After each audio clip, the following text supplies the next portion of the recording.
Jésus a une table et il vous invite ce matin à venir manger. Alléluia.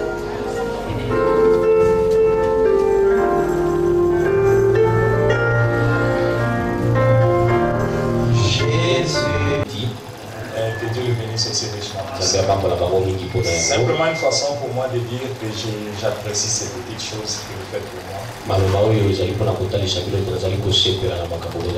Voyez, j'ai 47 ans maintenant, j'ai beaucoup vieilli, vous voyez. Les vieilles personnes recherchent l'attention. Donc quand vous faites ça, c'est une bonne chose parce que je réalise qu'on s'occupe de moi. Des fois, on a besoin de ça de temps en temps.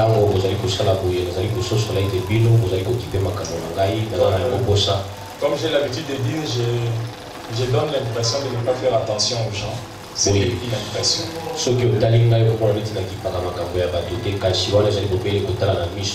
Beaucoup de gens disent ça, mais ce n'est qu'une impression. C'est ma manière à moi de me comporter. Je fais très attention à tout le monde. Et il y a des gens qui disent, oh, pasteur, ne t'occupe plus de nous, etc. Ce n'est pas vrai. Je m'occupe très.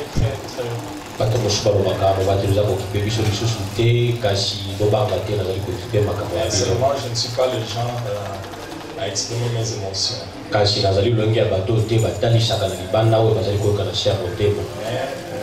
Je suis très sensible à tout ce qui se passe autour de moi.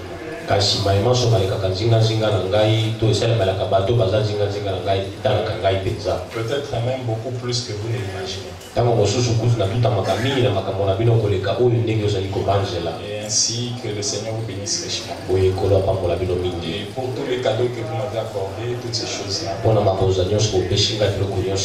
que le Seigneur vous bénisse. Il y a aussi des actions de grâce ici. La famille Molaputu rend grâce à l'Éternel Dieu pour leur fille Nzali. Je ne sais pas si c'est Nzali.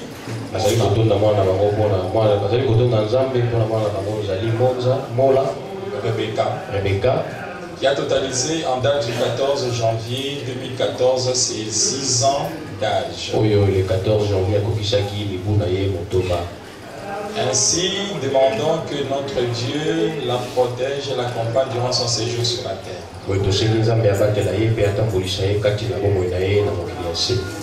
Est-ce qu'on peut amener l'enfant? On va Nzali Mola Rebecca. Nzali Wabi.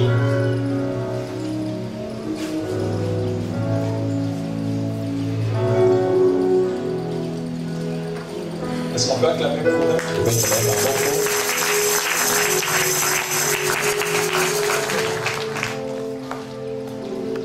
Bon anniversaire. Bon anniversaire. Merci. Et il y a aussi... je remercie le Seigneur pour m'avoir accordé 12 ans d'âge et votre.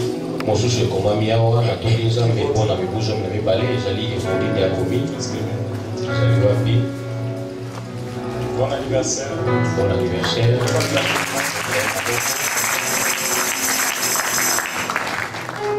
Merci. C'est depuis le 19. C'est pas le 19, c'est aujourd'hui. Chantal.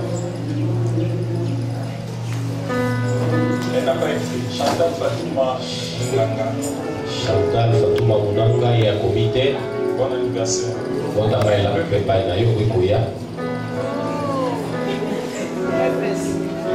Et de là venir, frère Serge. Négocier Shungai à Télémaïa. Aya Liboso. Je ne sais pas pourquoi les gens n'aiment pas venir passer ici. Ça fait partie de la parole. Bon anniversaire. On va acclamer votre anniversaire.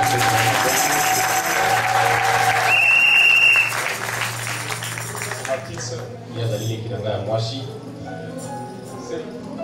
offrir les offrandes d'anniversaire, ça fait partie de la parole. Peut-être que vous ne le savez pas.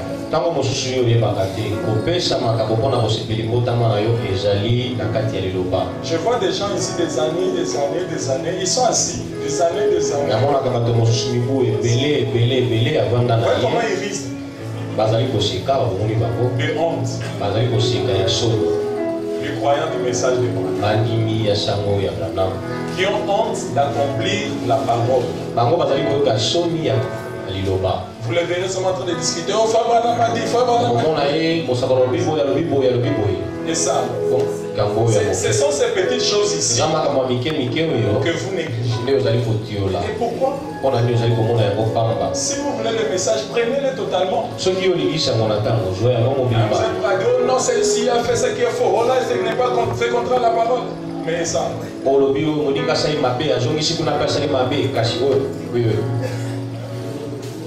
Frère Branham dit, quand vous arrivez au jour de votre anniversaire, vous devez apporter une offrande à Dieu de la valeur de 0,25 cents par année d'âge.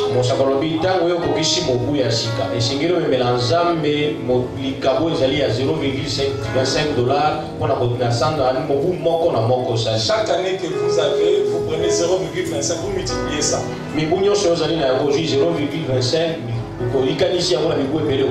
D'ailleurs, bon, on garde simplement cette valeur-là, mais en réalité, à l'époque, 0,25, ça peut être aujourd'hui égal même à 25 ou 2,5 dollars.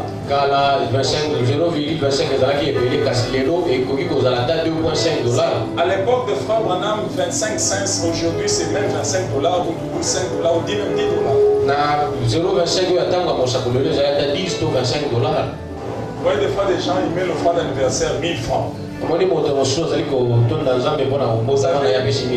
avez donné ça par rapport à quoi? Il y a une référence que Frère Branham a donnée que vous devez suivre. Si vous avez 80 ans, prenez 0,25, multipliez ça par 80.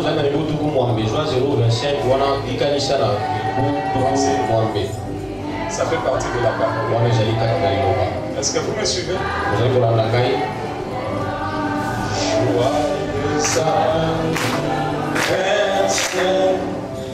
Joyeux anniversaire, joyeux anniversaire,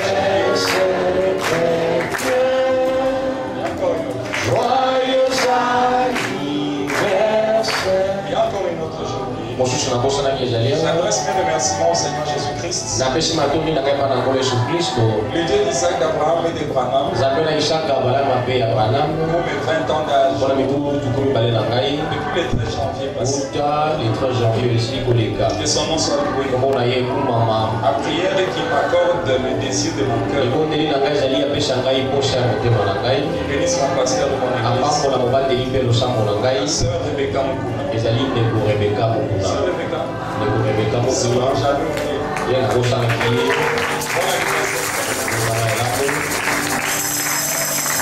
Acclamez encore deux fois.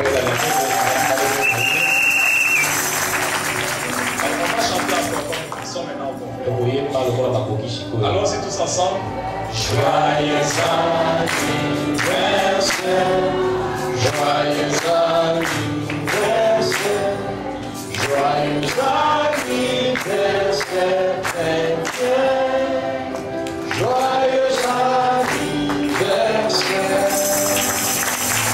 Il y a une autre là qui vient d'entrer. Mon chouchou père de Coco Tara. Avec-moi celle-là. Celle-là. Elle est née le même jour que moi. Donc je connais sa date d'anniversaire. Je vois que je vais faire comme d'autres pasteurs. Je mettrai ça maintenant dans l'ordinateur. Je mettrai toutes vos dates d'anniversaire dans l'ordinateur. Comme ça, ça me rappelle le matin, ah, c'est telle personne. Ah, vous voyez, elle m'a même amené quand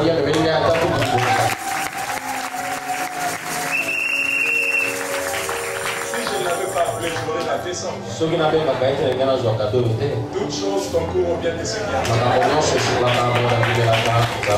Bon anniversaire, sœur Mireille.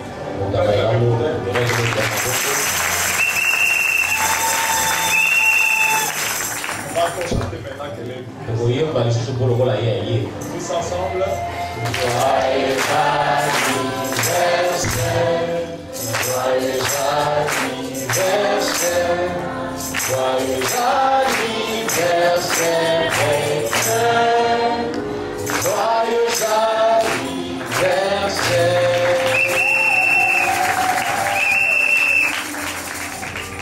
On va prier. Seigneur Jésus-Christ, Olo Yesu Kristo, nous te remercions infiniment, Père bien.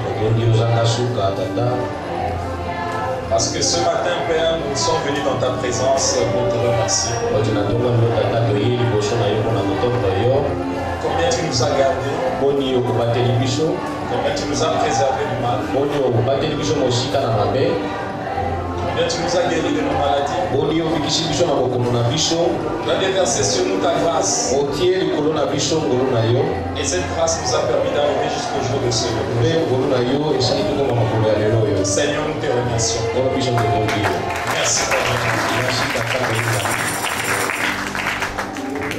Voici ces offrandes d'anniversaire. Tes enfants sont venus pour te dire merci. Parce que tu es l'auteur de la vie et tu es l'auteur de la vie ici sur la terre. Chaque jour, Seigneur, tu nous réveilles dans ta bonté. Tu nous as gardés dans ta parole. Et nous croyons, Seigneur, que tu réserves encore de meilleures choses pour nous dans les jours à venir. Seigneur, nous te remercions. Bénis chacun d'entre nous. Permets que notre vie soit une vie de service. Que nous puissions te servir encore davantage avec plus de zèle. Et que notre vie puisse s'identifier à ta vie. Parce que c'est la raison de ta mort. Tu as pris notre place pour que nous puissions prendre la tienne. Ce matin, Seigneur, en signe de reconnaissance, avec un cœur rempli de gratitude, nous te disons merci. Au nom du Seigneur Jésus-Christ. Amen. Vous pouvez regarder vos places.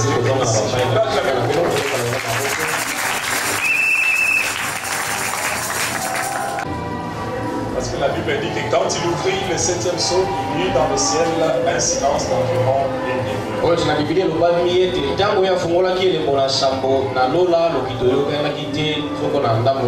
Il y eut un silence d'environ une demi-heure. Une fois, madame dit que c'était la minute ou l'heure où le Seigneur devait venir.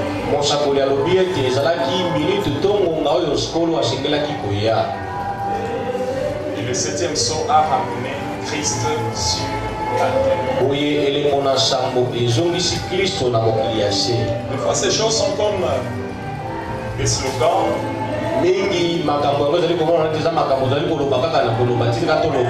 Je crois que c'est nécessaire pour que le peuple comprenne exactement qu'est-ce que ça signifie ces choses-là.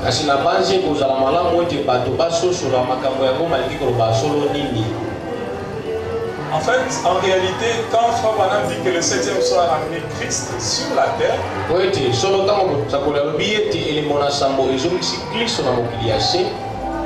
cela signifie que Adam a été restauré. Christ, c'est un grand mystère. Ce n'est pas Jésus, mais Christ. Il y a une différence entre Jésus et Christ. En réalité, Christ, c'est ce qui était dans Jésus.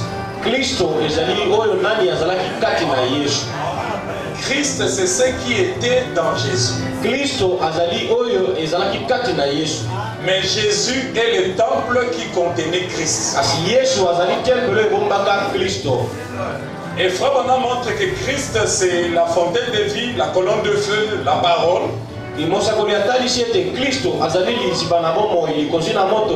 C'est ce qui habitait dans le corps. En fait, Christ, c'est la partie divine de Jésus. Parce que Jésus était 100% homme. Et il était 100% Dieu. Il ne pouvait pas être que Dieu. Parce que s'il pouvait être simplement Dieu, il ne pouvait pas mourir à la croix pour nous. Parce que Dieu ne meurt pas. Amen. Amen. Dieu ne peut pas mourir. Mais Jésus-Christ est mort. Est-ce que vous me suivez? Donc la partie qui était morte à la croix, c'était sa partie humaine. Mais ce qui était à l'intérieur, qui ne pouvait pas mourir, c'était Christ. Et Frère Branham dit que Christ est le mystère de Dieu révélé. C'est en comprenant qui est Christ que vous comprendrez qui est Dieu.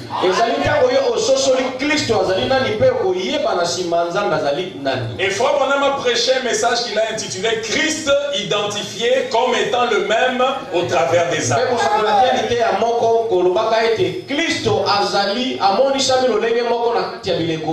Parce qu'en réalité, Christ lui est le même à travers tous les âges. Mais Jésus a eu un commencement.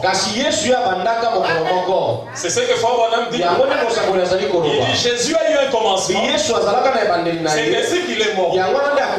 Parce que tout ce qui a commencé aura nécessairement une fin. Mais Dieu n'a pas de commencement. Et il n'a pas de fin. Mais quel est cet homme de Jésus? Qui est-il exactement? C'est pour ça, Frère Branham dit, le septième sceau devait être ouvert pour que le peuple de Dieu connaisse qui est Dieu.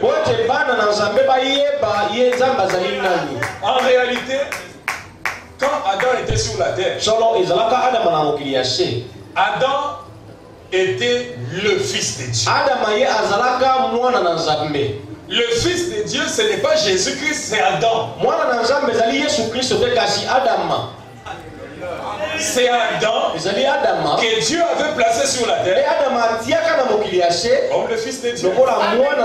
Parce qu'Adam était sorti de Dieu. Adam était Dieu. En réalité, Adam n'était qu'une autre étape de Dieu.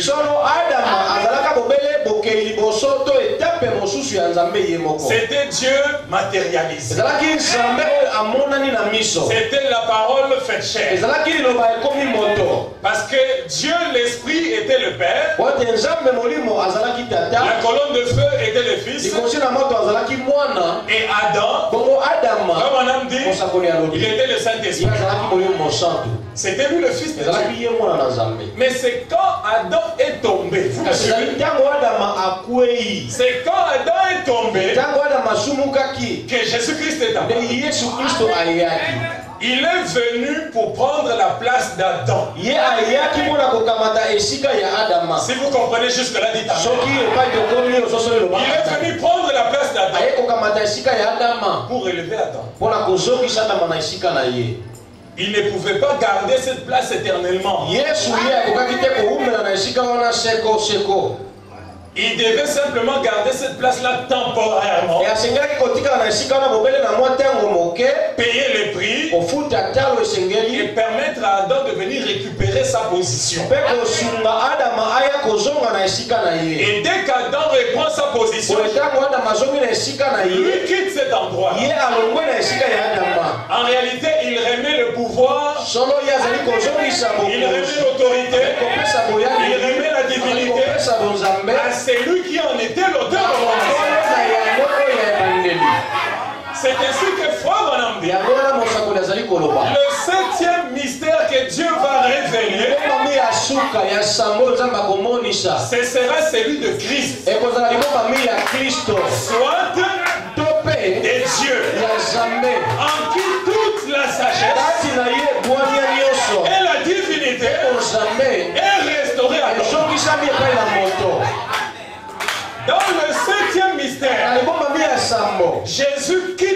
lieu d'intercession. C'est ce que Jean a vu. Il a dit l'agneau a quitté les lieux d'intercession.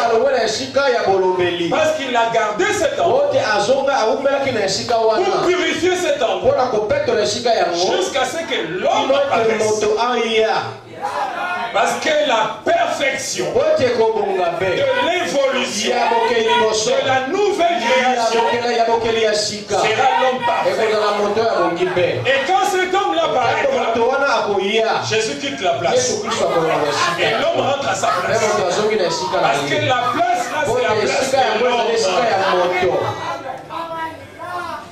En réalité, Jésus-Christ est Dieu. Amen. Et à la création, Dieu s'était assigné les domaines célestes. Mais la terre appartenait à Adam. Donc Dieu ne peut pas quitter le ciel pour venir s'installer. Parce que la terre ici, c'est pour Adam. Ah, là, vous m'avez pas. C'est ça même tout le sens de la restauration. Restauration signifie ce qui était déjà qui est ramené. C'est ça même la rédemption. Ça signifie que nous devons rentrer dans les tableaux du jardin d'Éden. Et dans le tableau du jardin d'Éden, Christ était en Adam. Adam avait le titre de propriété. Adam dominait sur la création. Adam était Dieu sur la terre. Et Dieu était le Dieu de l'univers. C'est ça le schéma vers lequel nous nous dirigeons. Quand Jésus-Christ est venu sur la terre, est-ce que vous me suivez toujours? Suivez-moi très bien. Parce que le 7e saut, c'est une autre façon de raconter l'histoire de la rédemption.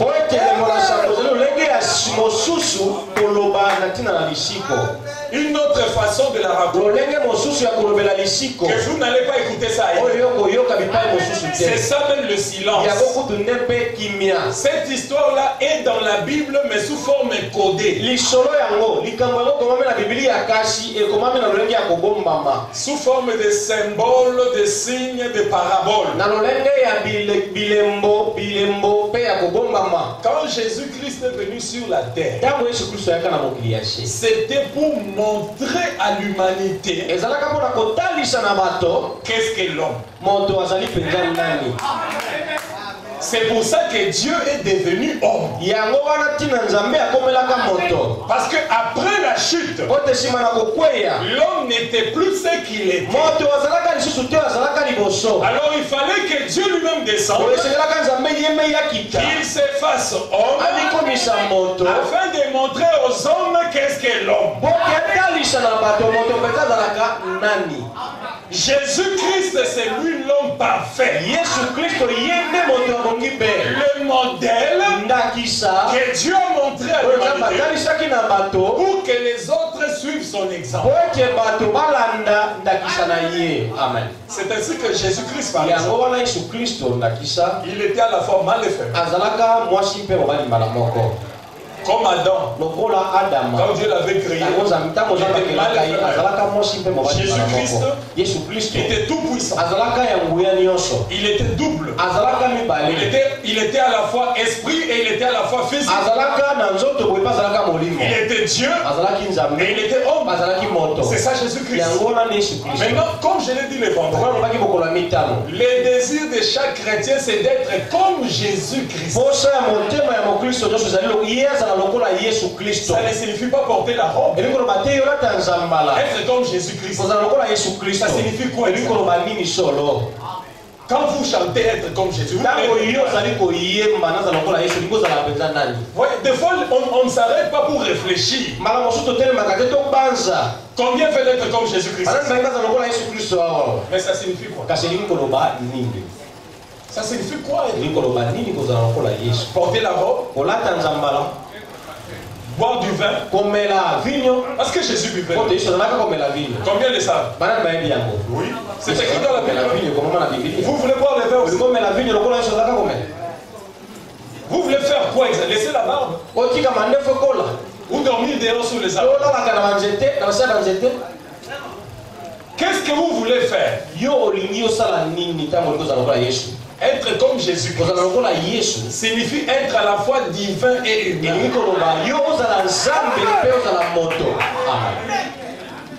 À certains moments, vous pouvez manifester la faiblesse. Comme Jésus-Christ, il pouvait avoir faim.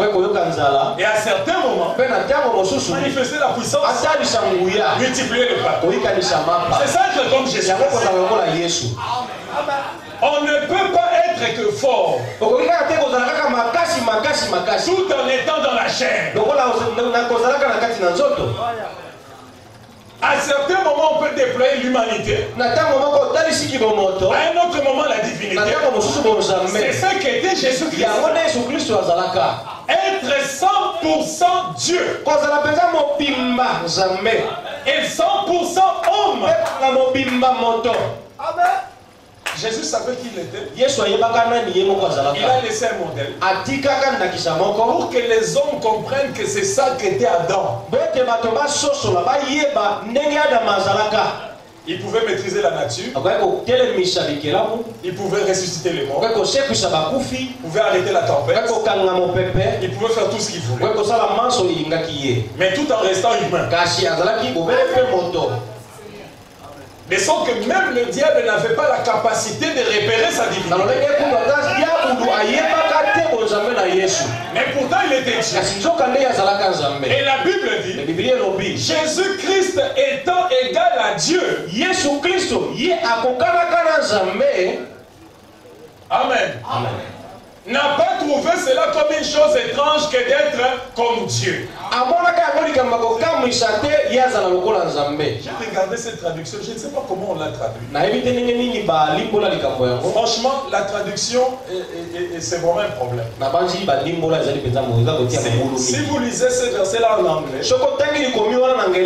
en anglais, il est écrit que Jésus-Christ n'a pas trouvé cela comme s'il volait quelque chose, que si c'est considéré comme Dieu.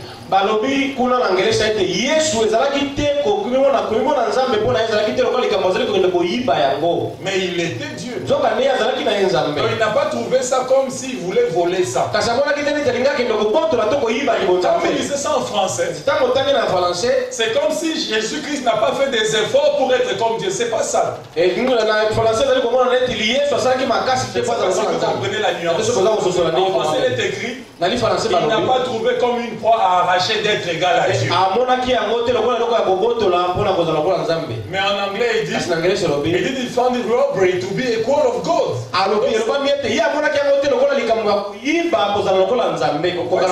Ça a deux sens différents.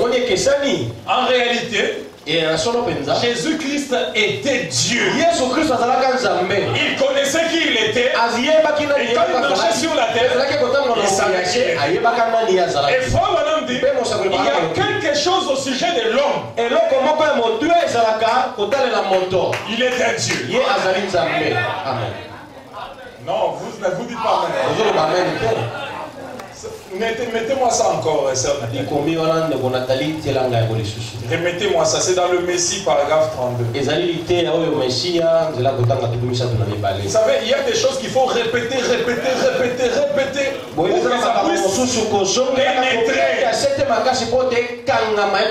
Je vais vous montrer quelque chose. Nous nous sommes éloignés de notre divinité. Nous sommes devenus tellement humains. Il faut que la parole insiste pour nous réveiller dans notre conscience de la divinité. Vous êtes des dieux.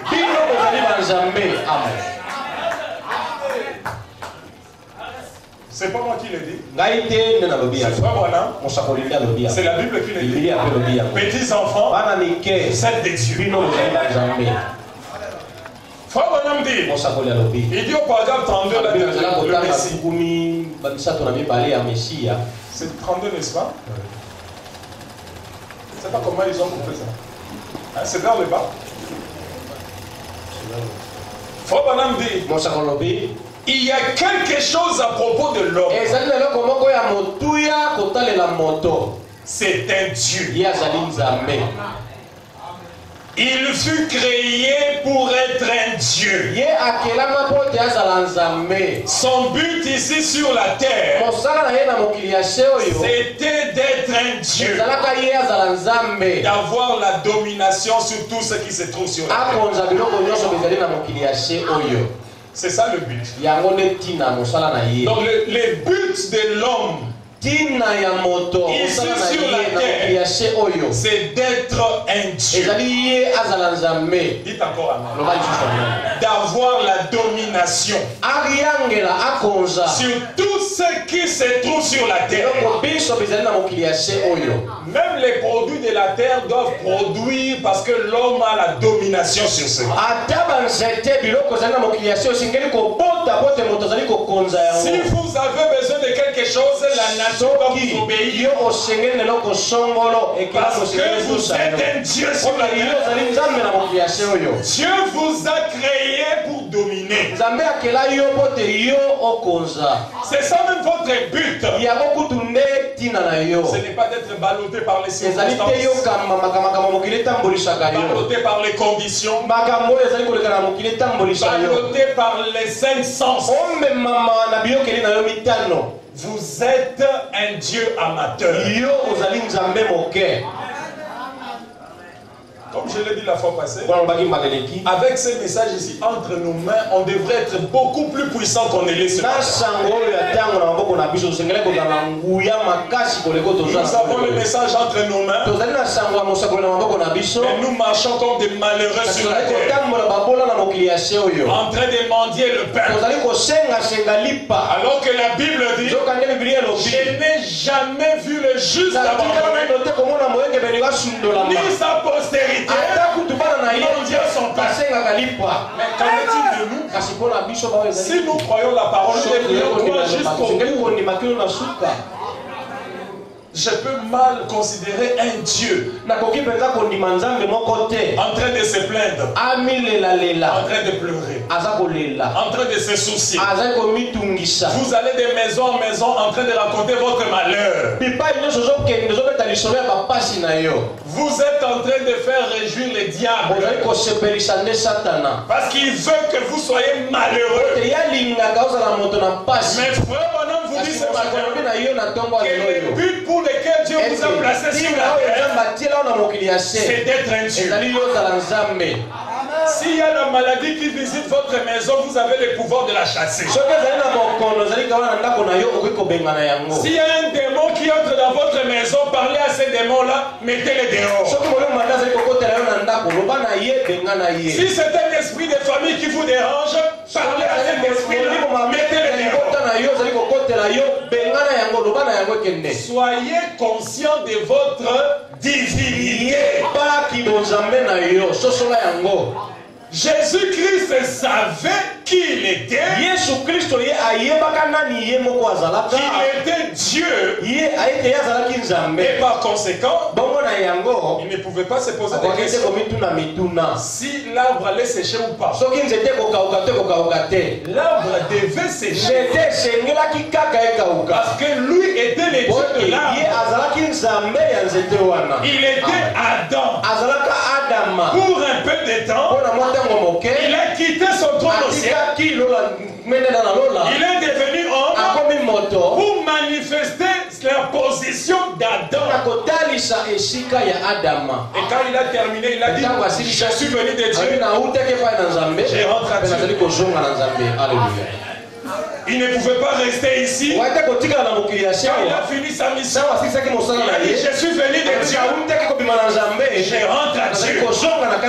Et frère, madame dit, cela signifie qu'il était la colonne de feu. Au départ, il est venu comme et ensuite, il est rentré à mais quelle est la chair qu'il va utiliser à sa seconde venue? C'est la chair de son épouse. Il est la colonne de feu. Jésus n'est pas la photo. La photo n'était qu'une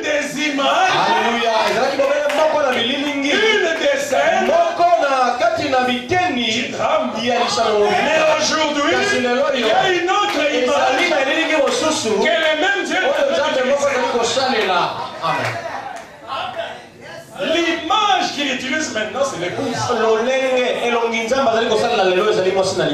C'est pour ça que la seconde venue est mystérieuse. Les gens l'attendent du ciel, mais il est sur la terre. Oh, madame dit, les 7 tonnerres n'ont pas grondé au ciel. Les 7 tonnerres ont grondé sur la terre. Et la terre, ce n'est pas le sable, c'est la chair. Le même Dieu qui a vécu en Galilée est venu pour vivre parmi les peuples de l'Occident dans la chair des Branham. Le même Dieu, la même puissance, le même Christ, le même plénitude, à l'exception de son corps physique. Vous enlevez la partie humanité, vous prenez la partie divinité, vous la mettez là où il est Marion Branham, et vous avez la révélation. La seconde venue de Jésus, ce ne sera pas comme ça. Frère Madame dit, nous ne croyons pas ces choses. Quand il viendra, il s'incarnera.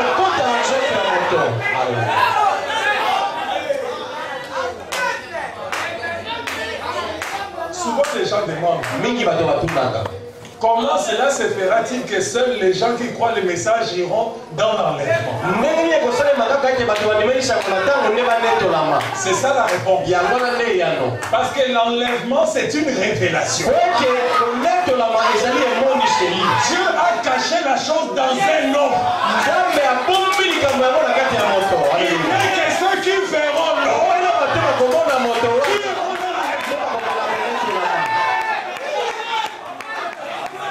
Il n'y a pas d'enlèvement pour les lecteurs de la Bible. Il y a l'enlèvement pour ceux qui ont vu la Bible manifestée.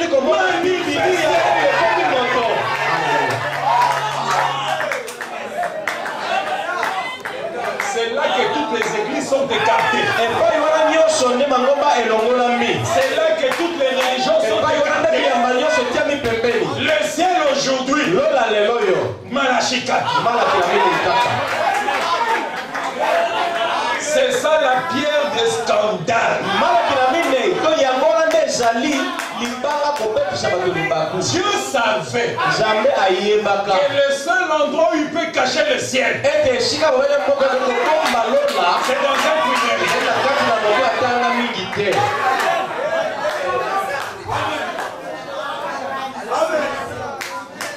Les gens viennent à l'église. Mais pourquoi vous avez mis cette photo?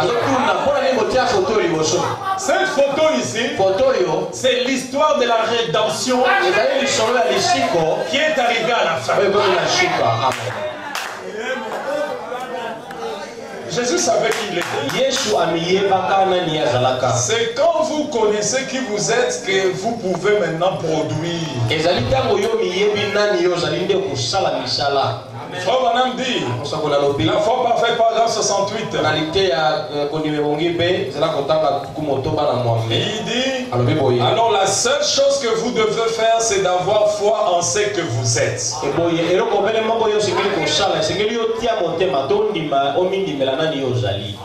Vous avez suivi ça? Qu'est-ce qu'il faut faire pour que j'obtienne les résultats dans la prière?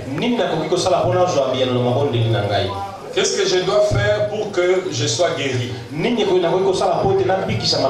que je dois faire pour être délivré? Qu'est-ce que je dois faire pour que Dieu me réponde? Certains montent à la montagne. Ils vont prier à Manguengenge. D'autres font des jeûnes. D'autres passent la nuit à l'église. Mais frère Branham dit, la seule chose que vous deviez faire, pour obtenir ce que vous devez faire, mais c'est la seule. Voilà pourquoi les pentecôtistes font beaucoup de bruit et ils ont peu de résultats. Ils font comme ça, les gens tombent, mais quand ils se réveillent, les relèvent, ils n'ont rien obtenu. Quand ils sortent, ils sont toujours aussi chômeurs que quand ils étaient entrés et aussi pécheurs que quand ils étaient entrés. Rien ne change. Mais il y a beaucoup de bruit, les gens qui tombent, les prophéties, les lampes, les lumières et toutes ces choses-là. Tous viennent à pied ici, ils n'ont même pas de voiture pour rentrer chez eux à la maison. Ils n'ont pas de travail, ils n'ont rien à manger. Ils sont toujours pécheurs. Ils continuent dans la même voie. Les cœurs ne sont pas transformés. Mais les gens sont tombés. Il n'y a aucune écriture qui dit que quand vous êtes délivré, vous devez tomber.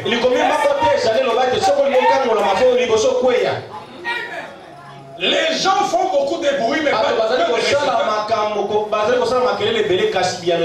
Parce qu'ils ne savent pas ce qu'il faut faire. La seule chose que vous devez faire, c'est d'avoir foi en ce que vous êtes. En ce que vous êtes. Ayez foi dans ce que la parole dit que vous êtes.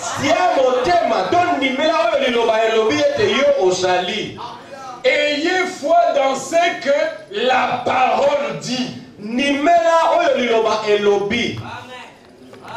Mon frère, tu penses que je suis vraiment né de nouveau? Tu penses que je suis une fille de Dieu? Parce que je suis un enfant de Dieu.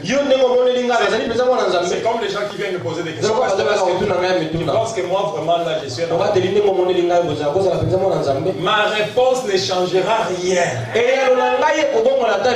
dans votre condition.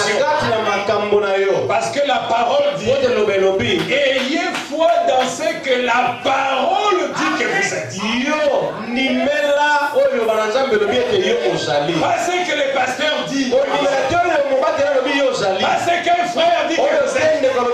Ou une sœur a dit que je suis. Mais ce que la parole dit que vous êtes, c'est ce à quoi vous devez croire. Quand la parole dit vous êtes ceci, vous dites Amen. Même si quand vous vous regardez, vous ne voyez pas ça. Mais Dieu vous demande de croire ce que la parole dit que vous êtes. Ne vous fiez pas dans vos cinq sens. Oubliez votre homme extérieur. Ici, il s'agit de l'homme intérieur. Paragraphe 77. La foi parfaite, toujours foi, madame, vous voyez. Jésus savait qui il était. C'est pourquoi il avait la foi. Ce qui donnait Jésus la foi, c'était parce qu'il savait ce qu'il était. Qu'est-ce qui vous donnera la foi aujourd'hui? C'est lorsque vous saurez qui vous êtes. Quand vous connaissez qui vous êtes, vous aurez la foi. C'est automatique. Comme je l'ai dit le vendredi, quand vous atteignez le niveau où vous connaissez qui vous êtes, les choses commencent à opérer sans même que vous ne puissiez faire des efforts.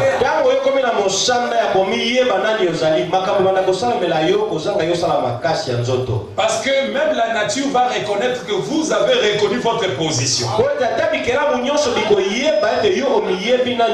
Et elle va commencer à vous obéir inconsciemment.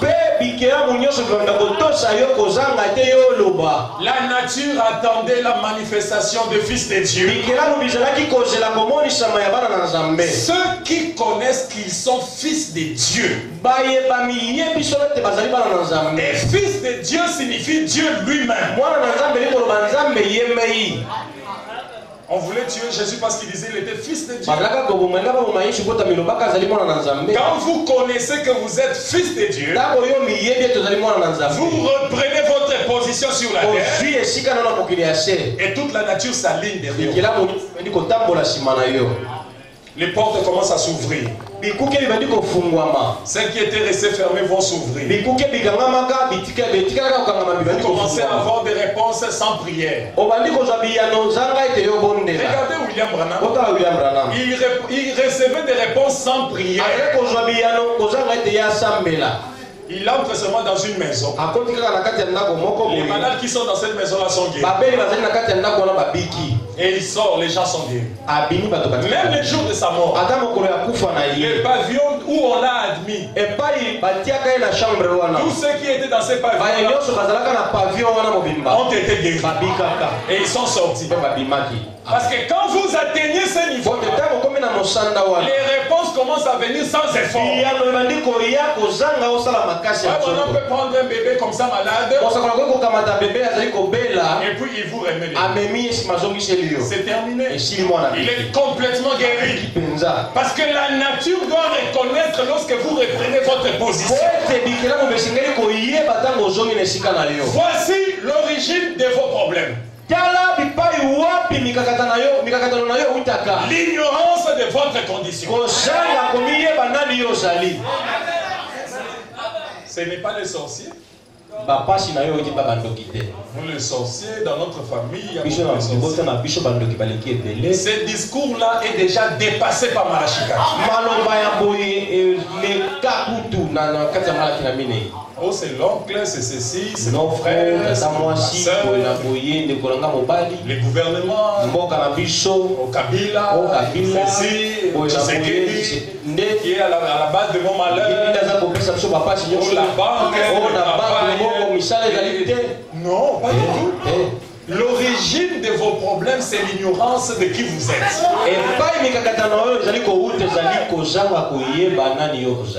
Les jours où vous comprenez qui vous êtes, c'est la fin de vos problèmes. Regardez Job. Quand il passait par là, il était en train de passer par des moments difficiles. Quand Dieu est descendu, alléluia, quand Dieu est descendu, il a dit Job, tiens-toi sur tes pieds. Je veux t'enseigner. Job s'est levé. Dieu lui a dit Saint-Terrain. Saint-Terrain. Où étais-tu quand j'ai posé la fondation de la terre et que les étoiles du matin poussaient les cris des jours? Ce que Dieu a fait, il a ramené Job à considérer ses origines pour que Job reconnaisse qu'il n'est pas un simple mortel, quelqu'un que le diable peut prendre et s'amuser avec lui, mais qu'il a une étoile du matin, qu'il était dans l'éternité, avant les diables, avant la maladie, avant les difficultés. Vous étiez déjà dans l'éternité. Vous êtes les grands frères. Parce que vous étiez dans l'éternité. Vous avez la capacité de maîtriser les problèmes qui vous dérangent. Vous aviez été avant les Job, tu pleures. Tu es une étoile. Quand j'ai fondé la terre, tu étais avec moi. Alléluia. La terre où tu es ce soir, quand tu as fondé ça, tu étais là avec moi. Comment cette terre peut te faire du mal? Vous avez fondé ça avec Dieu. Parce que tu étais dans le logos. Amen. Toi, tu étais avec Dieu quand il créait. Maintenant, les problèmes arrivent sur la terre que toi-même tu as créée. Et puis tu pleures. Mais c'est toi qui as créé ça.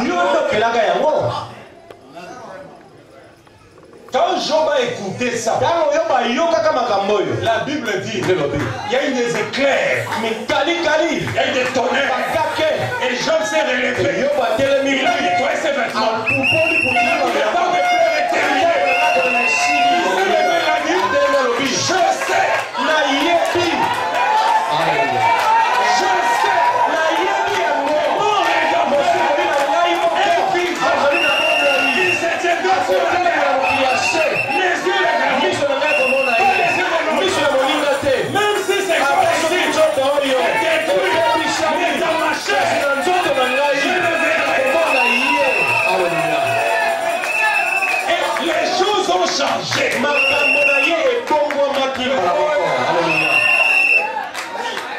Il ne faut pas aller pour dire voilà, je vais à la montagne. La simple connaissance de ses origines l'a fait sortir des difficultés. Sans effort. Avec le sourire. Je sais. Je sais qui je suis. Je sais que je suis sorti. Ces petites difficultés-là, ils ne sont rien devant moi. Pas devant Dieu, devant moi. Parce que moi j'étais avant les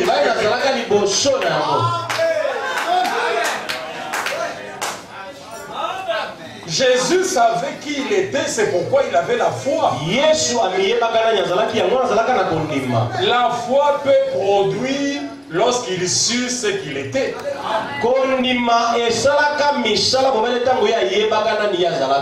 La foi put produire lorsqu'il sut ce qu'il était. Parce qu'en réalité, la foi, vous l'avez déjà. Maintenant, il faut que ça produise.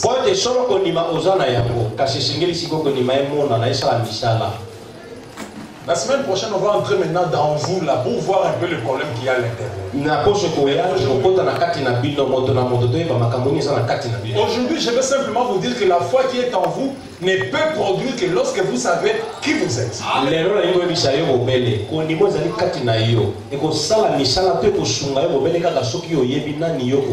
Et ça va produire automatiquement. Et vous aurez maintenant les résultats. Parce que si vous demeurez en moi et que ma parole demeure en vous, alors vous savez qui vous êtes. Alors demandez ce que vous voulez. Et cela vous sera. Vous voyez les parenthèses là? C'est ça la révélation dans cette verset là. Les gens lisent ça comme ceci. Si vous demeurez en moi et que ma parole demeure en vous, demandez ce que vous voulez et cela vous sera. Mais frère Branham m'a apporté dans la révélation. Dans les parenthèses là. Voilà comment il a placé ça. Si vous demeurez en moi et que ma parole demeure en vous, alors vous savez qui vous êtes.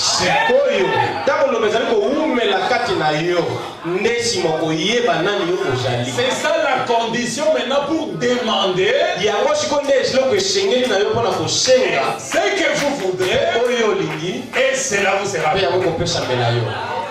L'erreur que les gens commettent, c'est qu'ils demandent sans savoir qui ils sont. Comme je l'ai dit le vendredi. Oh ma pauvre pécheur. Oh le dernier d'entre tous. Oh je n'ai rien à vous dire ici à la chair. Si tu n'as rien à dire à la chair, tu descends. Tu dois venir en sachant que tu es un serviteur de Dieu. Et Dieu t'a commissionné pour faire cette travail. Et que tu vas donner les meilleurs de toi-même pour les peuples de Dieu. Parce que le peuple de Dieu est venu pour recevoir les meilleurs. Il y a des choses qu'on considère comme humilité, mais ce n'est pas l'humilité.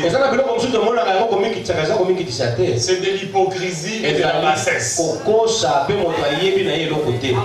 Non, l'humilité, ce n'est pas ce que vous dites. L'humilité, c'est ce que vous êtes.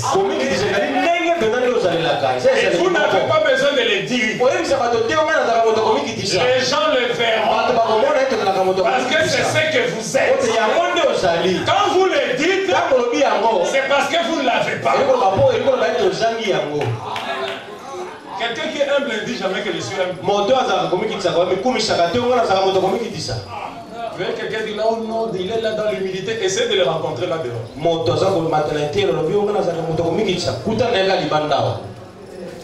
L'humilité, c'est autre chose. C'est de reconnaître l'autorité de la parole de Dieu et de les soumettre.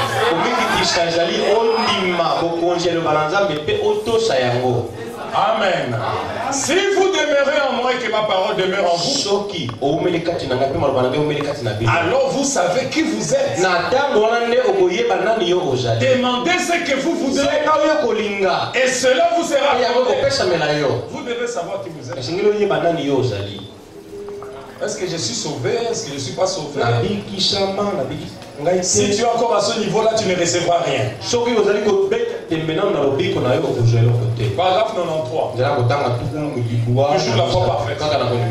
Vous devez être sûr de ce que vous êtes bien aimé. Comme je l'ai dit le vendredi, ce n'est pas de l'orgueil. C'est de l'honnêteté. Vous devez connaître qui vous êtes. L'orgueil, c'est prétendre être ce que l'on n'est pas. Mais l'honnêteté, c'est reconnaître ce que l'on est. Et d'en être fier. Oui, je suis, alléluia, un fils de Dieu. Et je crois le message de Branham. Je suis venu de l'éternité. Je rentre dans l'éternité. Ce que vous dites, voilà, je suis racheté. Que le monde le veuille ou pas, que les pasteurs l'acceptent ou pas, que les frères et les sœurs ne le reconnaissent ou pas, ça doit être une révélation personnelle. Vous n'avez pas besoin de confirmation. Le Saint-Esprit lui-même confirme dans votre esprit que vous êtes un enfant de Dieu. C'est un témoignage céleste. Quand vous êtes sur cette base-là, demandez ce que vous voulez. Parce que la foi ne peut produire que lorsque vous connaissez qui vous êtes. Par exemple, notre foi, Madame dit, Jésus avait la foi parfaite. Il avait. Alléluia. Amen. Il avait. Et elle vint parce qu'il était la parole.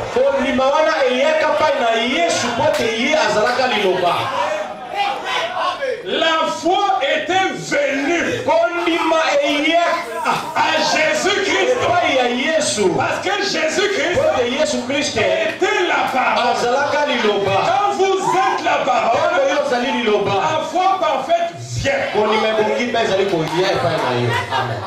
Il continue, il dit, et vous, maintenant il tourne ça vers vous.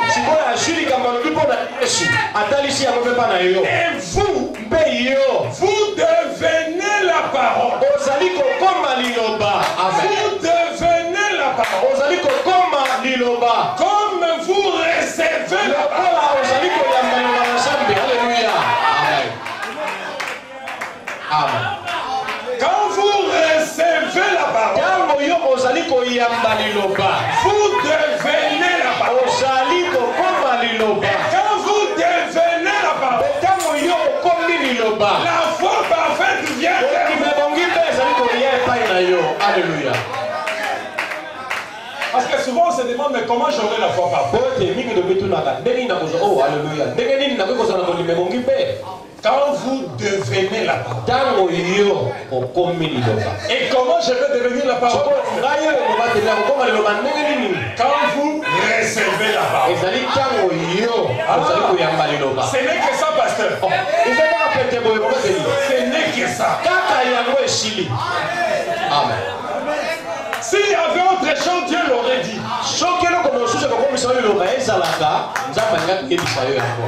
C'est pour ça la chose la plus importante, c'est de recevoir la parole. Quand ça sort, recevoir avec joie, avec beaucoup d'empressement, avec des amens, avec des gloires à Dieu, sans réfléchir. Ne faites pas passer la parole par le raisonnement. Les raisonnements, c'est le diable.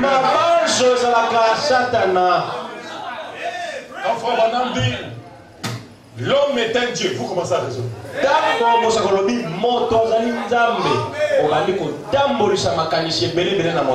Quand vous raisonnez là, vous ne recevez pas. Quand vous ne recevez pas, vous ne devenez pas. Quand vous ne devenez pas, la foi parfaite ne vient pas. Bloqué. Oh, vraiment, la parole fait chair là, la parole fait chair là. La parole fait chair. Vous réfléchissez. Vous ne recevez pas. Et quand vous ne recevez pas, vous ne devenez pas. Et quand vous ne devenez pas, la foi parfaite ne vient pas. Bloqué. Vous essayez ceci, ça marche. Vous essayez ceci, ça marche pendant un temps. Ça s'effondre. Vous touchez ici, ça casse. Mais il faut rentrer dans l'origine. Vous êtes un bon frère. Vous êtes une bonne soeur. Dieu ne peut pas épuiser. Vous ne pouvez jamais épuiser la bonté de Dieu.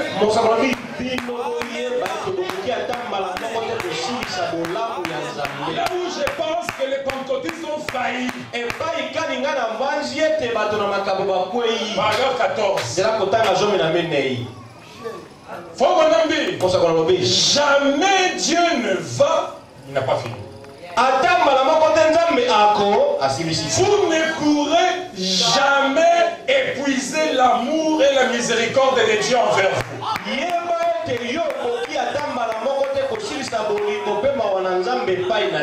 Vous dites, eh bien, je n'aime pas trop te déranger, papa. Il veut être dérangé. Dieu veut que vous le dérangez. Il le veut. Ne pensez jamais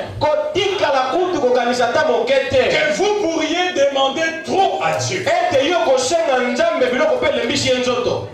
Jamais. Ne pensez jamais que vous pourrez demander trop à Dieu. Même les petites choses là. Seigneur, je n'ai plus de montre ces jours-ci. J'ai besoin d'une montre.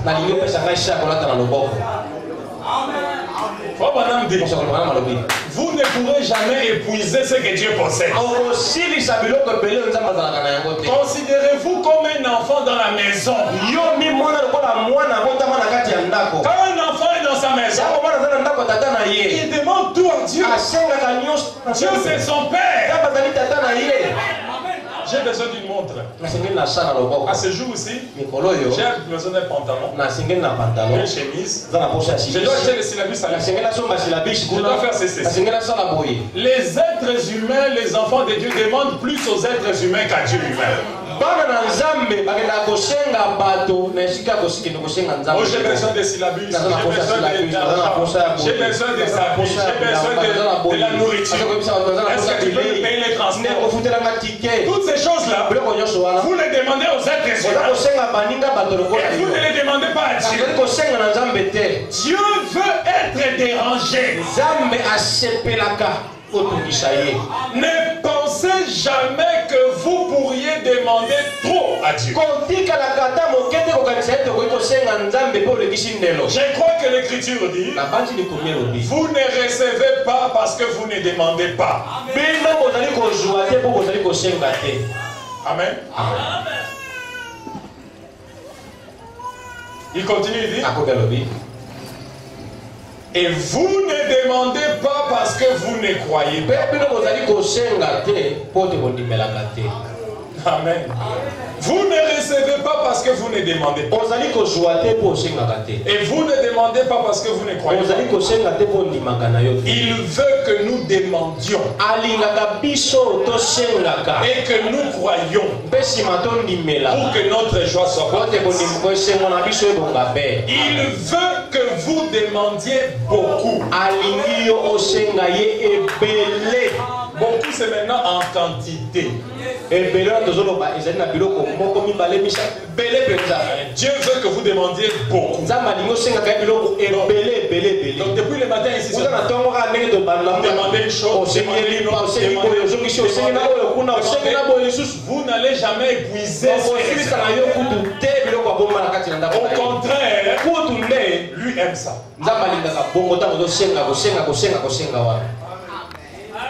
Les êtres humains, des fois, quand vous lui demandez trop,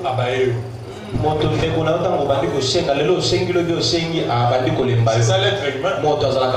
Peu importe combien il est bon ou généreux. Vous lui demandez le matin, lui demandez à midi, les soirs il vous chasse. C'est ça l'être humain. Mais Dieu, vous lui demandez maintenant. Pendant que je prêche ici, vous n'avez pas besoin d'attendre la fin de la prédication. S'il y a un besoin qui vous traverse l'esprit, parlez-lui. Parce que lui sonde les cœurs et les cœurs. D'ici la fin de la prédication, vous pouvez me lui demander 50 choses. Lui, il veut que vous demandiez beaucoup. Ça, c'est le premier aspect. Le deuxième aspect, demandez des grandes choses. Il dit demandez des grandes choses. D'abord, beaucoup. Ensuite, en qualité maintenant. Demandez des grandes choses. Écoutez, ça c'est Branham qui dit ça. Peut-être que vous pensez que c'est frère Salem. C'est la parole autant que la parole fait chair. L'incarnation. Donnez à cette parole la même valeur. Demandez des grandes choses. Ne limitez pas votre foi à quelques petites graines de moutarde. Vous demandez les riz, vous demandez les poissons. Vous demandez les transports pour rentrer à la maison. Frère Branham dit, ne limitez pas votre foi. Montez ici. À une autre sorte de foi. Et entrez dans des grandes choses. C'est William Branham qui l'a dit. Donc si vous manquez ce que vous possédez, c'est parce que c'est vous-même qui ne demandez pas. Vous ne recevez pas parce que vous ne demandez pas. Des fois vous avez un grand contrat à négocier. Au lieu de demander à Dieu, vous dites oh, moment, je crois que ça va marcher. Non, demandez-lui.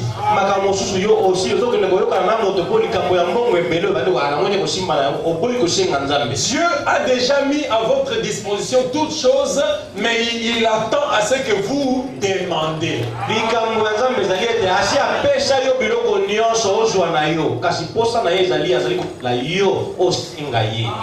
La loi pour être exaucée dépend de la loi de demander.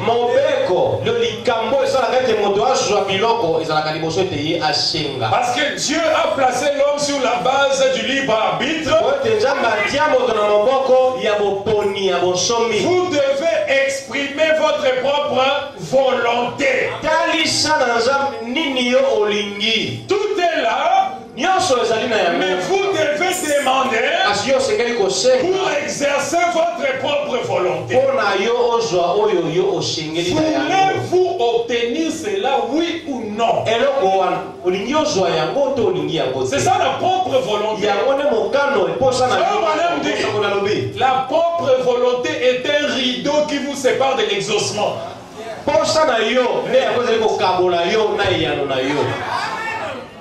Vous devez vouloir et demander, c'est un moyen d'exprimer que vous en avez besoin. Pas seulement être là ou dire voilà, je dois me marier ce jour si je sens que vous avez déjà demandé. Il faut dire à Dieu, Seigneur, je veux me marier. C'est comme un ami pasteur qui m'avait parlé. Plein jeune. Il n'est pas encore marié. Il m'a dit, il n'est pas encore marié. Il m'a dit, le pasteur, je m'attends encore pour que tu me choisisses une femme dans ton église là. Il a exprimé sa volonté. Et il m'a dit, bon, je veux une sœur qui soit claire de teint. Bon, je dis ça pour que vous puissiez faire votre demande. Hein. Si vous correspondez à sa description.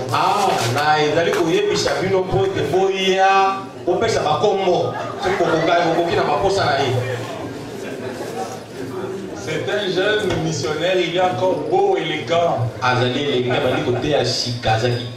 Il me dit non, pasteur, je veux une sœur qui soit claire de teint, élancée, avec une petite tête.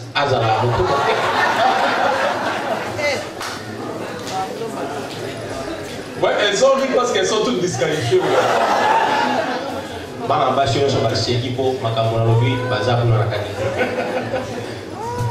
Pour avoir à la fois une sœur qui soit élancée, claire de teint, une petite tête, c'est beaucoup de conditions là.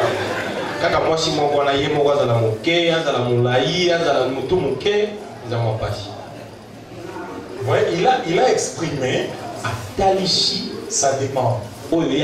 Parce qu'il m'a dit, pasteur, c'est toi qui béniras mon mariage, alors je te donne la responsabilité.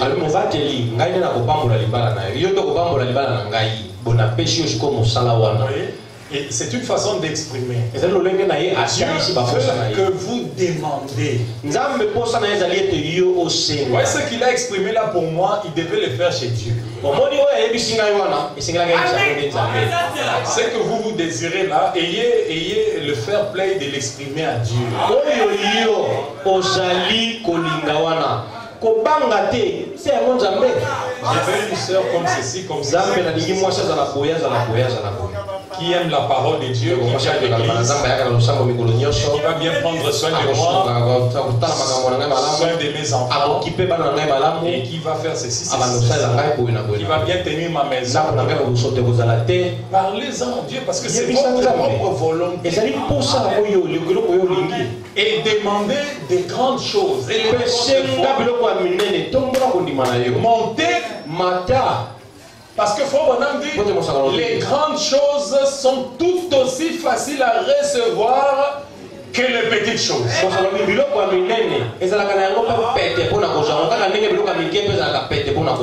Les grandes choses sont tout aussi faciles à recevoir que les petites choses.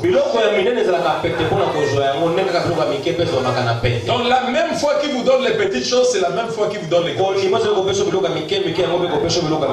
La même puissance qui vous donne les grandes choses, c'est la même puissance qui vous donne les petites choses. Donc ne mettez pas dans votre tête, ça c'est grand, ça va traîner, ça c'est petit, ça va venir rapidement. Vous devez simplement, vous n'avez qu'à croire.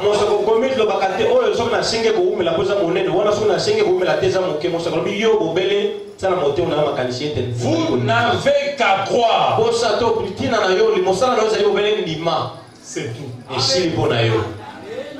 La foi est simple.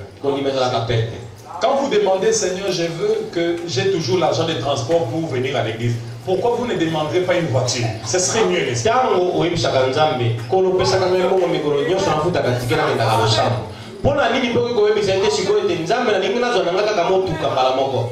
Quand cette église a commencé, j'ai commencé à un certain moment, j'habitais à Mongafula. Très belle là-bas. On sortait de l'église ici le soir avec ma femme et les enfants. On avait 2 enfants à l'époque. Un était un bébé. L'autre juste un tout petit gamin. Et on devait sortir pour prendre des brochures. Avec mon sac de brochures. Fatigué après la prédication. Après la prédication. Je sors là, j'arrive au point ici. Il n'y a pas de transport. Pour rond-point de Gabani. On va à pied avec les enfants, on avance jusqu'à Kaouka. Il n'y a pas de transport. On quitte encore Kaouka, on avance jusqu'à Capella. Avec les enfants et les bébés, pour le transport. Et vous restez, vous arrivez, vous trouvez plein de monde.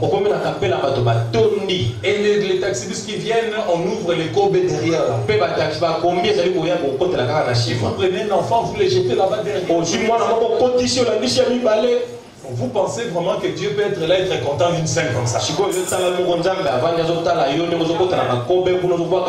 Et puis vous dites non, c'est la volonté de Dieu. Non, ce n'est pas la volonté de Dieu. À un certain moment, vous devez dire stop.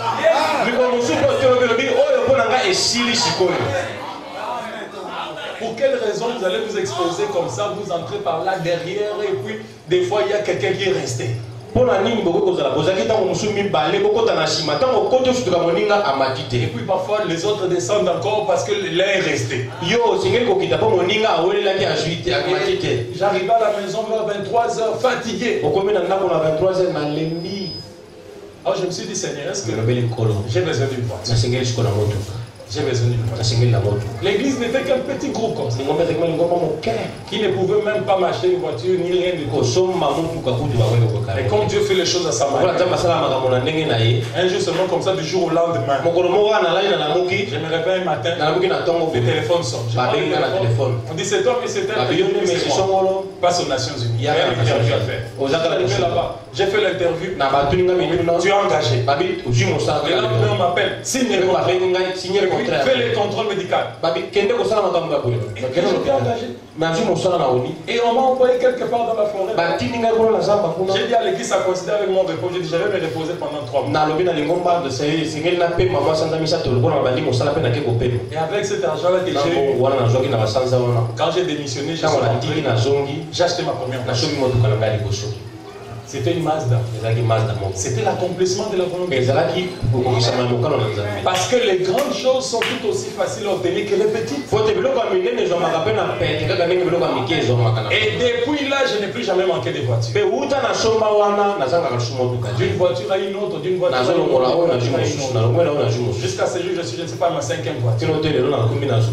Parce que j'ai estimé que quelque part, j'en avais besoin. Vous ne recevez pas parce que vous ne demandez pas. Et vous ne demandez pas parce que vous ne croyez pas.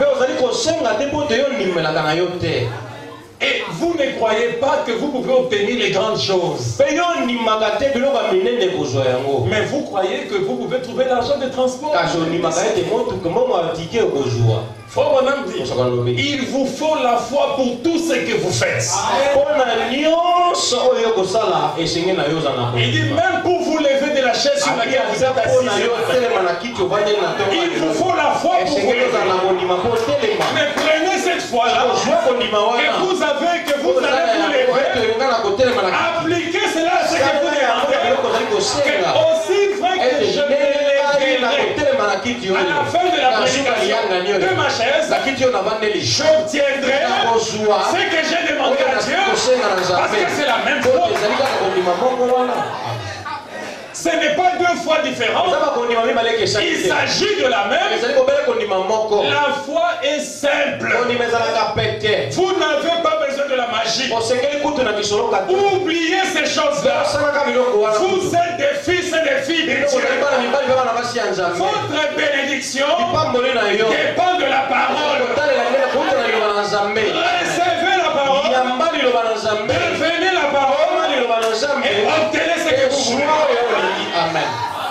Si vous demeurez en moi et que mes paroles demeurent en vous, demandez ce que Dieu veut. Demandez ce que vous voulez. Ce n'est pas à vous de dire ce que Dieu, je peux demander ça. Non, vous demandez ce que vous voulez.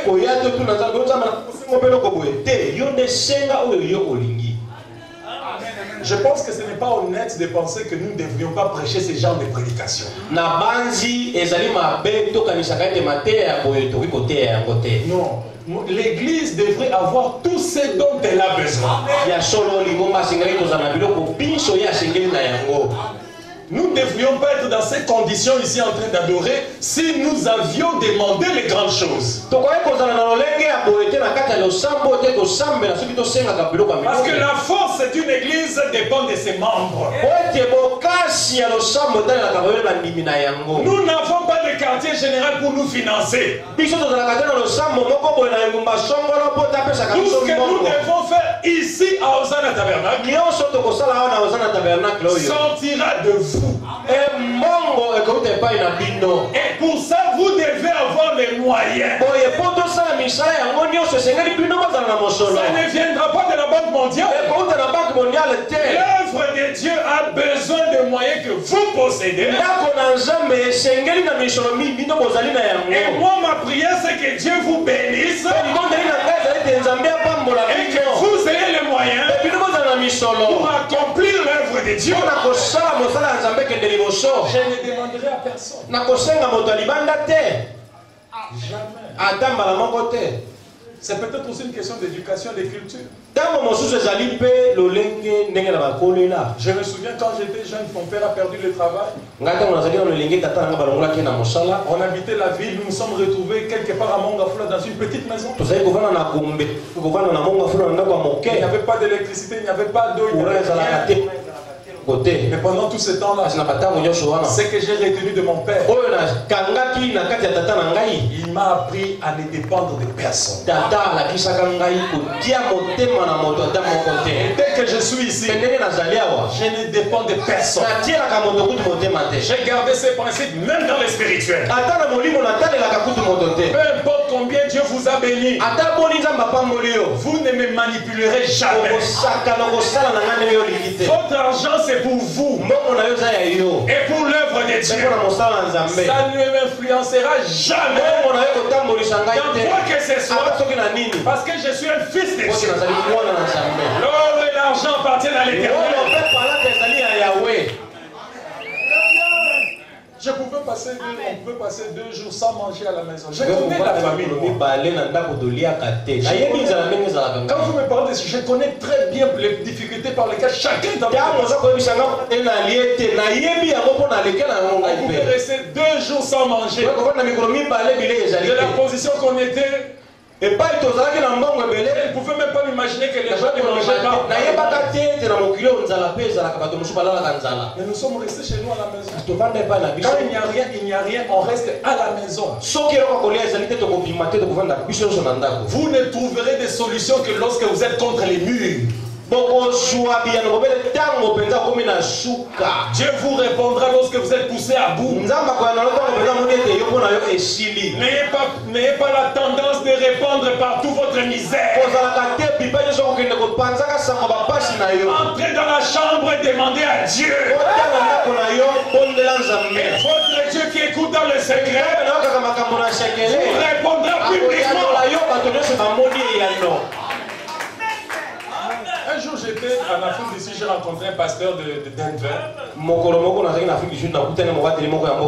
Un Congolais. Il m'a dit, non, pasteur Salem, j'avais appris que tu étais aux États-Unis, tu ne nous as pas visité. Moi, je dis, moi aussi j'avais perdu les adresses. Il m'a dit, mais tu devais me voir. Parce que la plupart des pasteurs qui viennent de Kinshasa, quand ils viennent, c'est moi qui les introduis vers les grands pasteurs des États-Unis. Je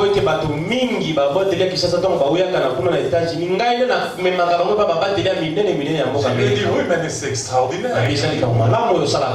Et il m'a dit, ils viennent chez moi, je les amène, on leur donne des 50 000, des 150 000 $, qu'on leur donne pour leurs églises. Il m'a dit, ça c'est un secret. Quand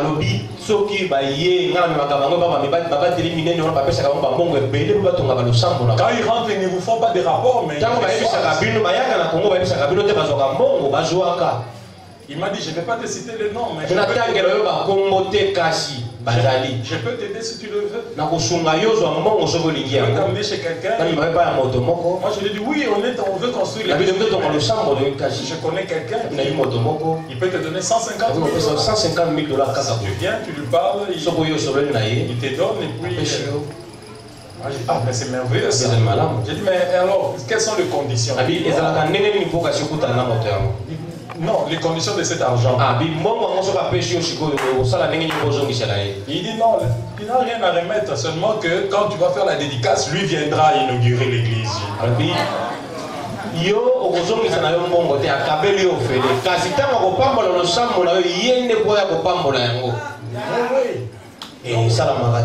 Non, pas question. Ce n'est pas à cause de ton argent que tu dois me dicter qui tu vas venir dédicacer l'église. Je n'accepterai les dictats de personne, peu importe qui tu sois. Que tu sois Obama ou bien le plus grand de tous les pasteurs, non. Notre pasteur à nous, c'est le Saint-Esprit.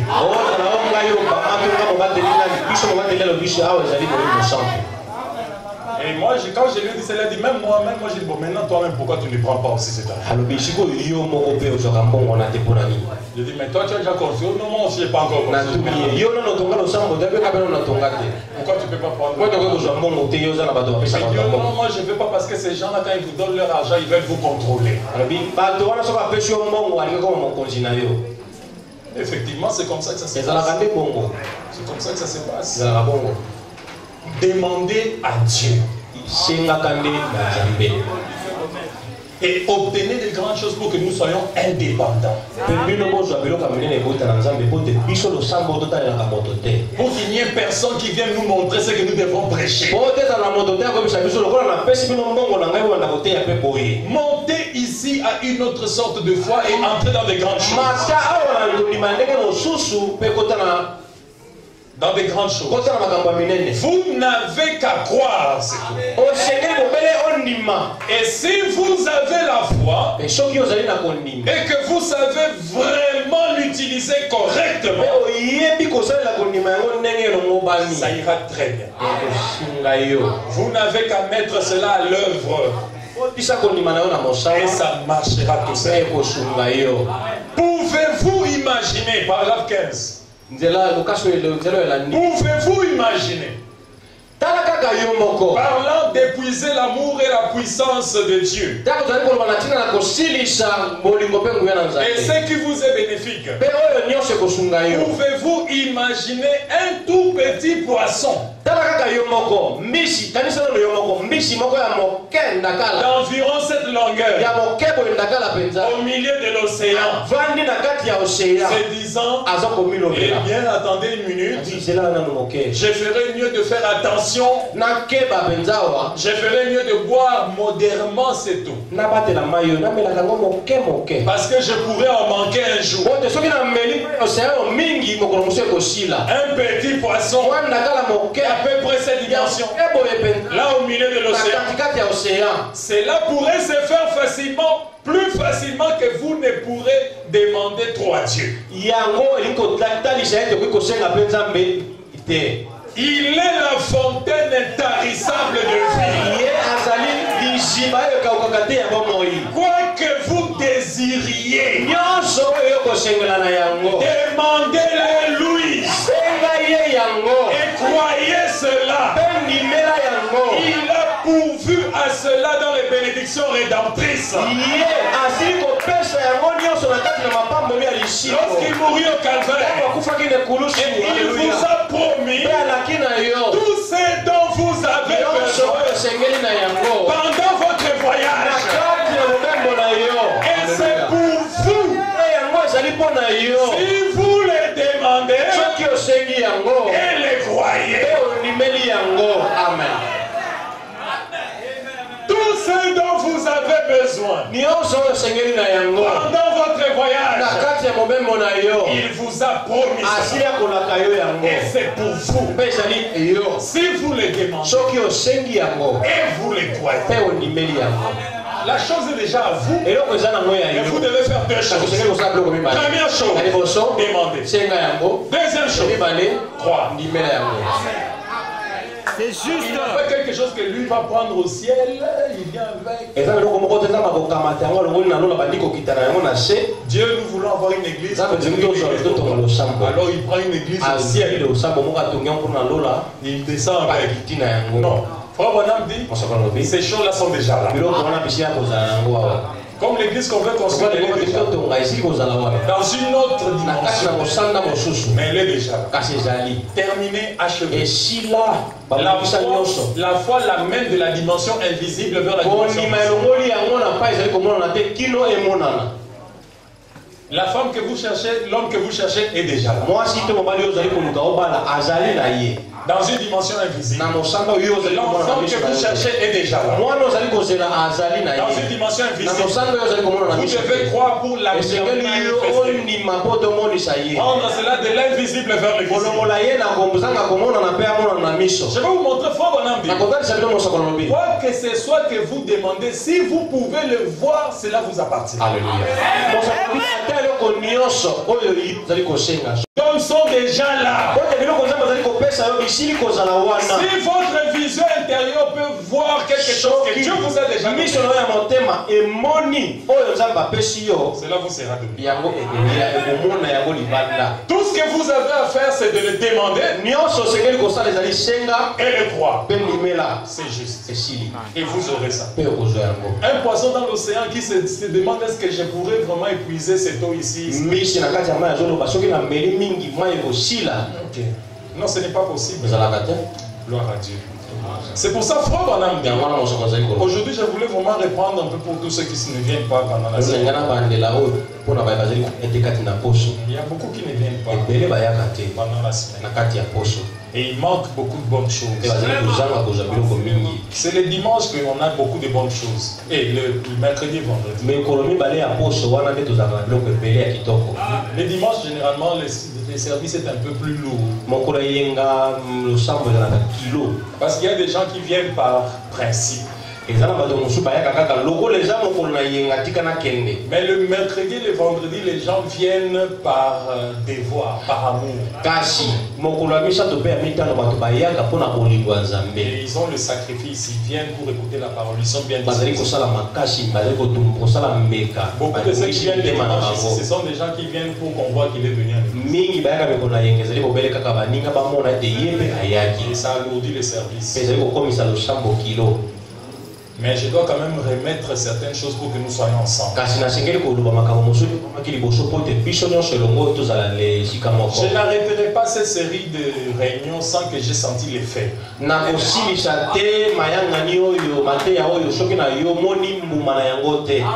dois sentir l'effet. Quand je sens l'effet, alors je changerai. Sinon, je resterai ici. Jusqu'à ce que je sente que maintenant, là, la chose est entrée. Il faut que la foi de Hosanna Tabernacle monte un peu. Parce que nous en avons besoin. Frère Bonham dit, lorsque les difficultés viendront contre la véritable église, observez le troisième.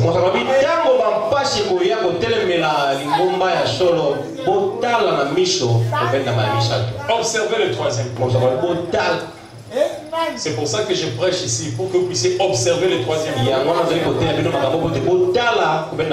Parce que les temps difficiles sont en vue pour débloquer la chose. Observez le troisième pour savoir entrer en action. C'est un mystère le troisième. C'est une puissance cachée. Ce n'est que quand on veut nous faire du mal.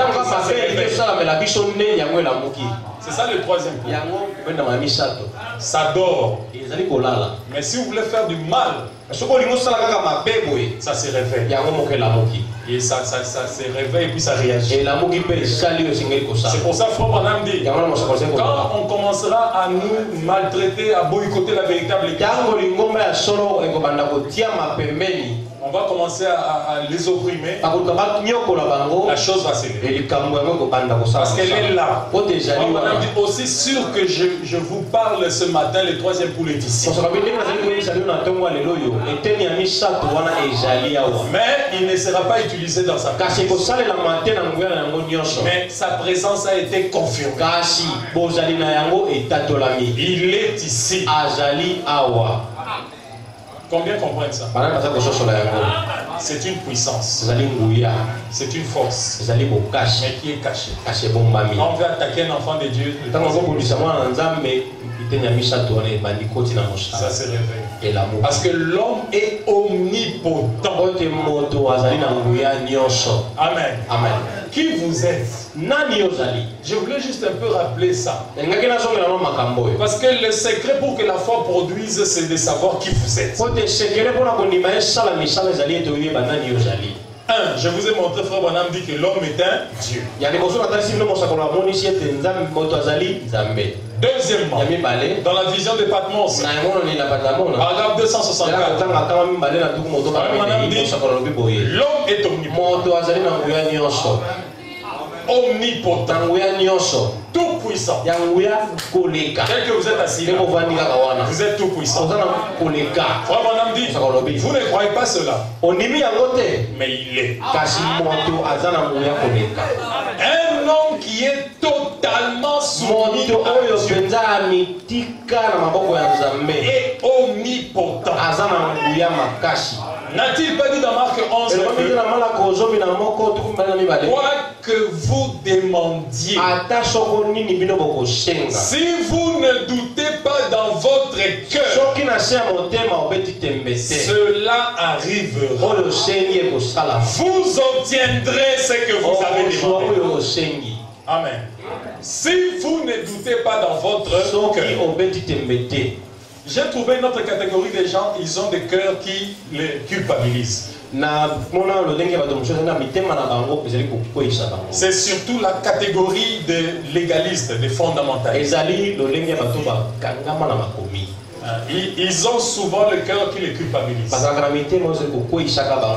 Quand votre cœur vous condamne, vous n'obtiendrez rien. Vous devez pardonner. Frère Branham dit, la foi et le pardon sont liés ensemble. C'est pour ça que quand vous allez prier, quand vous voulez prier et demander quelque chose à Dieu, si vous avez quelque chose contre quelqu'un, vous n'obtiendrez pas. Parce que Dieu rencontre l'homme dans son cœur. Il faut que votre cœur soit libéré de toute culpabilité, de toute accusation, de toute mauvaise pensée, pour que Dieu vienne traiter avec vous au travers de votre cœur. Si je peux m'exprimer ainsi, le cœur serait le récepteur pour la réponse venant de Dieu.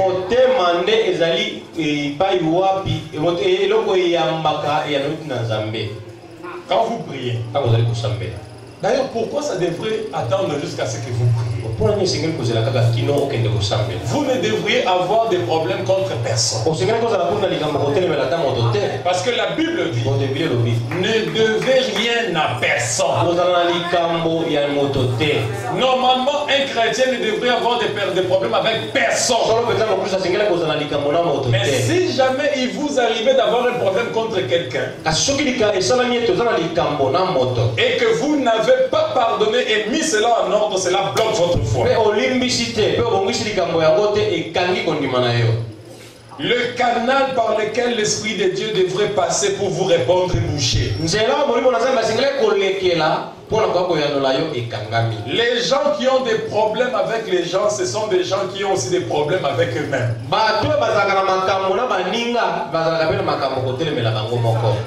Ils ont des difficultés dans ce qu'ils entreprennent et ça créera même des maladies dans votre corps physique. Il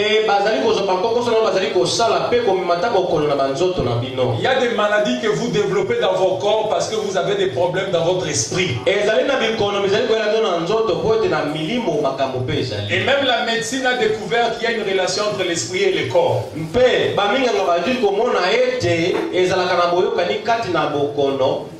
Et Frère Branham l'atteste. Et il dit des problèmes tels que les soucis et le stress, ça crée l'hypertension, ça crée beaucoup de choses, de diabète. Ce sont des maladies qui sont créées par les problèmes que vous avez. Vous avez déréglé votre organisme parce que vous n'avez pas réglé les problèmes que vous avez avec les gens. Des problèmes avec les gens créeront des maladies dans votre corps. Et les problèmes avec les gens créeront des problèmes dans votre corps. Est-ce que vous me suivez, Église? C'est pour ça que vous ne devez avoir rien à personne. Vous devez plutôt aimer. Aimez-vous les uns les autres, c'est ça la première de toutes les choses. Quand vous courbez la tête pour prier, vous avez un problème contre quelqu'un. La Bible dit pardonnez. Pardonnez. Pardonnez, même si c'est la personne, mais si vous avez quelque chose contre.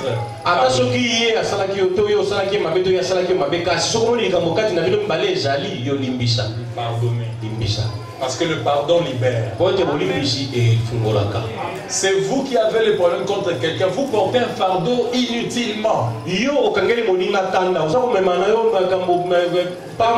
Peut-être même que la personne là ne se souvient même plus. Il n'a même rien, mais vous continuez toujours à porter votre fardeau.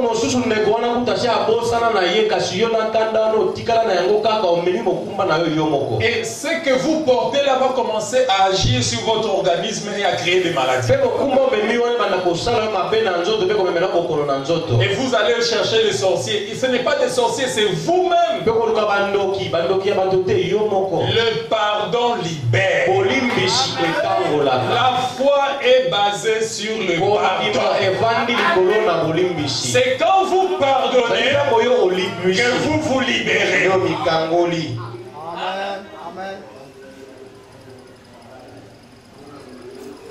Quand vous pensez qu'il y a quelque chose dans le cœur, pardonnez.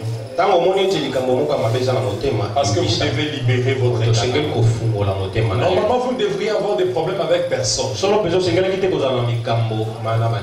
la Bible le dit, autant que cela dépend. Si cela dépend, soyez en paix avec tout le monde. C'est votre frère, c'est votre soeur. Approchez-le. Nous sommes une famille. Le même esprit qui circule, ça fait le tour, ça monte ici, ça descend. C'est le même esprit. Et s'il y a quelque chose lorsque ça fait le tour, vous êtes la partie de l'église qui répondra. Frère Branham montre que ça peut même empêcher une guérison. Ça peut empêcher une délivrance. Lorsqu'il y a quelque chose qui ne va pas dans le il faut que l'esprit circule librement de l'un à l'autre et ayant un amour pur et parfait. Ça stimule la foi. Parce que la foi va avec l'amour. C'est quand vous aimez réellement que vous pardonnez.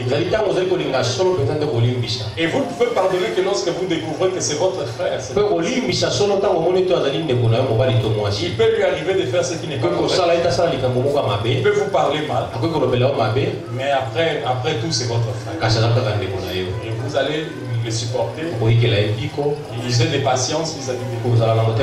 Parce que c'est votre frère. Si vous estimez vraiment que c'est insupportable, vous allez le voir. J'ai quelque chose contre toi. C'est ça le principe. C'est ça le principe. J'ai quelque chose contre toi. a dit, ok, c'est quoi ça?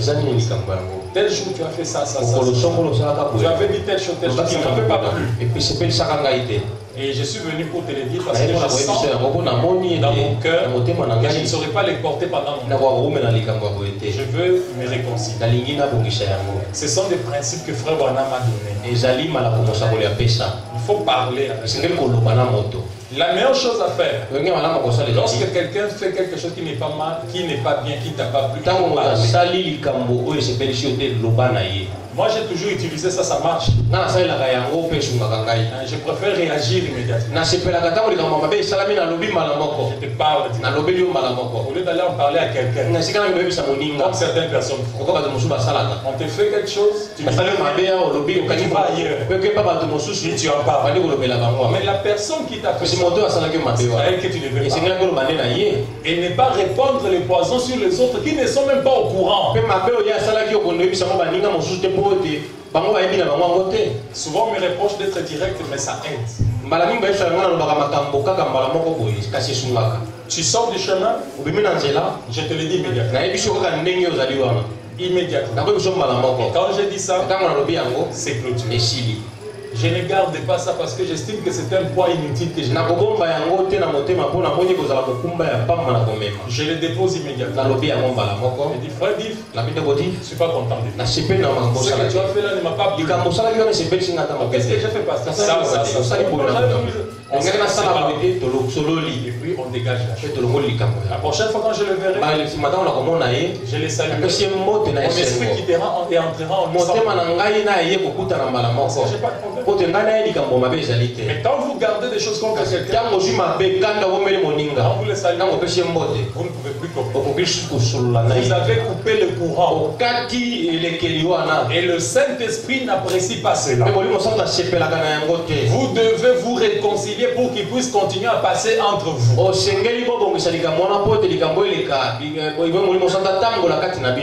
quelqu'un est d'accord avec toi, vous sentez qu'il est d'accord avec vous. Quand il s'approche de vous, vous sentez qu'il y a rien. Il y a des gens, quand ils s'approchent de vous, vous sentez. Il y a quelqu'un qui était venu dire que Dieu vous bénisse. Le prophète dit, c'est un hypocrite. Je savais qu'il ne croyait pas ce qu'il a dit. Il y a des gens comme ça. Nous sommes une fraternité pour le bien du groupe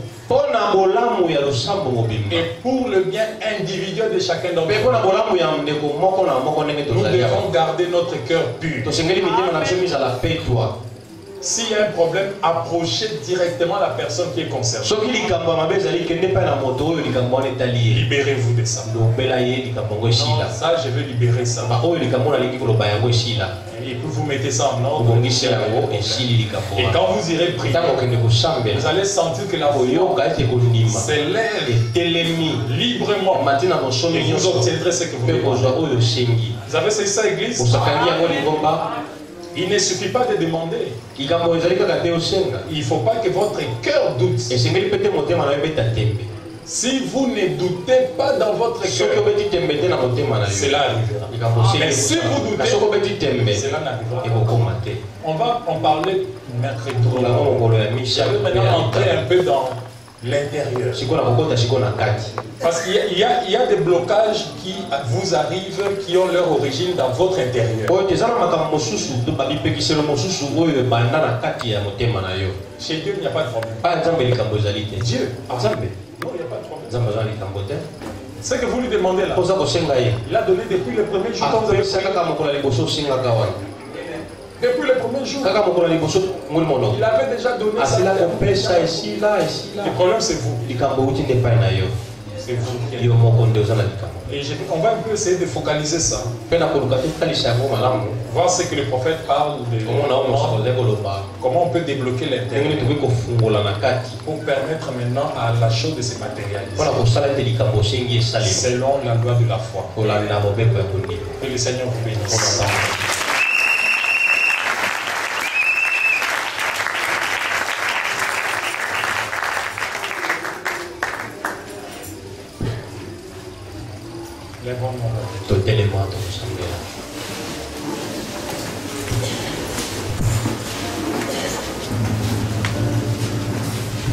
sur le Z d'une commune.